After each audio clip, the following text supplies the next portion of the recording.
and the Newscenter team.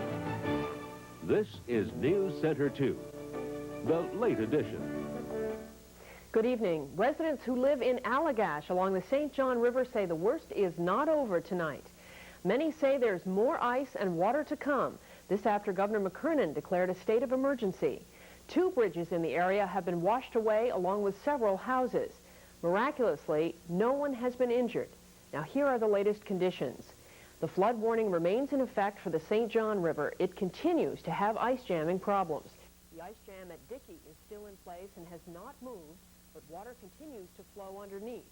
Newscenter's Tom Halleck and photographer Bill Mason were on the scene very early this morning to witness just how powerful Mother Nature can be. 30 feet high and 20 feet thick, crashed into the Dickey Bridge over the St. John. The bridge couldn't stand the pounding from the mammoth jam and was torn away.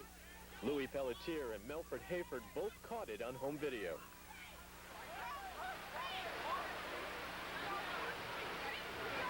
When the ice started coming down, we sort of figured the bridge was going to go, but a lot of us just joked about it, we didn't think it was really going to go, but when it went, it was just something to see, because in a matter of seconds, it was gone. The jam sent the St. John over its banks, flooding for 3 miles, crushing not only the St. John and Little Black River bridges, but a dozen homes and a mobile home that was carried hundreds of yards into the woods. Trish Hafford was in the trailer just before it was destroyed. We actually ran for our lives. We was in someone else's trail and we heard the thrash and we come out and it was coming up the trail. We had to run across the field and we made it to that camp and they treated us very well up there. Because the weather was so bad with snow and freezing rain, they couldn't bring in a helicopter to airlift the stranded people out. So townspeople and state police and game wardens used snowmobiles to go around and rescue the people who were on the other side of the ice jam. Hold on this side, Timmy, so that the motor... We're on the bridge and the ice was coming and you can hear it and the bridge was moving, so we ran off, you know. And so we went to hurry up and go back home, but it was already flooded here. So there was... What's it look like over there? There's the houses down there. There's people on top of the roof. And ice is blocking the windows and doors. So they have it really, really bad down there. Those rescued say it was a frightening experience and that the destruction is widespread. It was very frightening. It was, and it happened very, very quick. I thought I was going to be able to get out because I realized it was going to come across the road. And I thought, I need to get out. My parents are elderly, and I didn't feel comfortable leaving and wandering, so I was caught there. 45 years? Roland Susie's home is now half underwater and ice. Oh no, it's never been this bad before. Just started getting worse the last few years after they cut all the timber away from the rivers and stuff. Well, Eloise, the town supervisor said what he saw from the air was simply unreal. He said it will be days before they have an estimate on the loss or how much it may cost to clean up the damage, build 2 new bridges across the St. John and Little Black Rivers, and repair the roads and homes. What was clear from the air was the devastation. All that's left of the St. John Bridge are the concrete holdings left standing in the river. 6 or 7 homes are destroyed, a few smashed to pieces by the ice. 25 to 30 others are damaged from the huge ice chunks. Some are almost completely buried in ice with only their rooftops sticking out.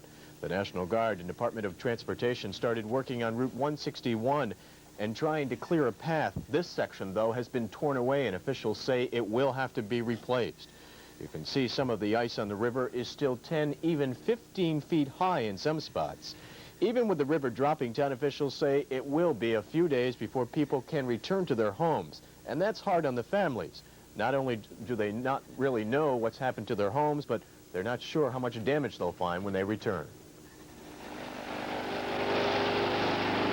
When some of these families fled, the swollen river and huge ice chunks had just started reaching their homes. They're now worried ships and the massive ice jam could make the flooding on this side of the St. John even worse.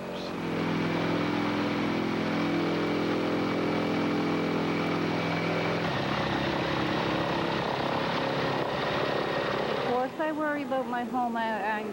Is it going to be there when I am able to go back, you know, or...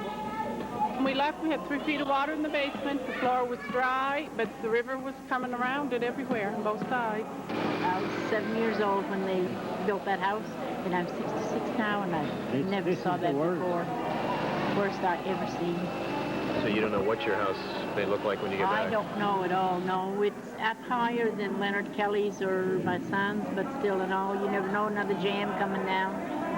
You just don't know. Century here. In 1974, the St. John reached the bottom of the Dickey Bridge. The Dickey and Little Black were the bridges destroyed by this massive ice jam. Townspeople here say this is the worst they've ever seen it. No, never. Not even my grandfather says he's never seen such a thing, and he's 88 years old now. Well, when the ice jam broke this morning, it did cause some flooding along Route 161 in St. John and in St. Francis. Some schools were closed as a precaution. People were advised to get to high ground. In Fort Kent this afternoon, the river rose 6 feet in 1 hour and came right up to the International Bridge. Some streets flooded in Clare, New Brunswick, on the other side of the river. But at last check, the ice was flowing again, just like it was last night when we were there to take these pictures. We are told that the water has begun to drop again, but officials are keeping a close eye on that situation there and looking for updates. Once the ice did get past Fort Kent, it did cause some problems in the Fort Fairfield, Perth Andover area. There was some flooding. Power was knocked out for a while in Port Fairfield. In Perth Andover, the hospital was flooded for a short time, and we are told that the water was right up level with the bridge, but that slowly receded, and things are back to normal in those areas tonight. Eloise, the latest word is from officials that they checked upriver, and at this point there are no signs of any more ice jams further up the river, so that's a relief to the people in the Allagash and Port Kent areas.